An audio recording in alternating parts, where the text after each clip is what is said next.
Emmanuel Macron est attendu ce lundi à Beyrouth. Beyrouth, toujours sous le choc de l'explosion sur son port le 4 août dernier qui a détruit une partie de la ville. La catastrophe a exacerbé la colère des Libanais contre leurs dirigeants, critiqués pour leur négligence et des décennies de corruption. Elle a provoqué la démission du gouvernement. Depuis, les rivalités politiques et communautaires bloquent la formation d'un nouveau cabinet, nécessaire face aux conséquences du drame, mais aussi face à la grave crise économique que traverse le pays. En raison de l'hyperinflation, plus de 55% de la population vit sous le seuil de pauvreté. C'est presque 2 fois plus que l'an dernier, selon un rapport des Nations Unies. Mon salaire ne vaut rien, je peux juste payer le téléphone et l'électricité, voilà. Les dirigeants ont volé notre argent. Lors de sa dernière visite à Beyrouth, 2 jours après l'accident, Emmanuel Macron avait promis aux Libanais qu'il n'était pas seul. Ce retour a pour but assumé d'accompagner la formation d'un nouveau gouvernement qui met en œuvre les réformes urgentes auxquelles est conditionnée l'aide internationale. Un espoir pour des citoyens exaspérés. Ce que nous souhaitons, c'est qu'il fasse en sorte que le gouvernement se montre responsable, qu'il nous garantisse nos droits fondamentaux.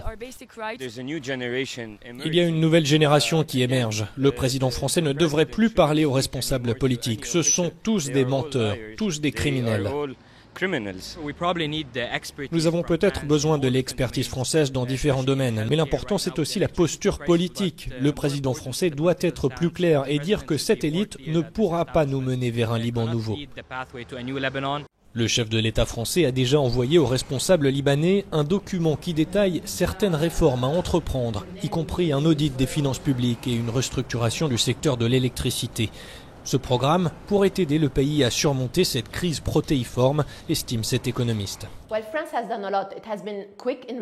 La France a fait beaucoup, elle a réagi vite. Elle a fourni de l'aide aux principales institutions affectées par l'explosion et par l'effondrement financier et économique. Mais le plus important, elle a coordonné l'aide internationale au Liban. La France est un État étranger qui tente de briser le blocage politique actuel, en utilisant la carotte et le bâton en quelque sorte pour influencer l'attitude de la classe politique libanaise afin qu'elle réponde aux attentes des citoyens. Alors que la visite du président français coïncide avec le centenaire de la création de l'État du Grand Liban, la question est la suivante. Sa visite va-t-elle se traduire en solutions tangibles et marquer le tournant tant attendu vers un meilleur Liban ? Léa Fayad, Euronews, Beyrouth.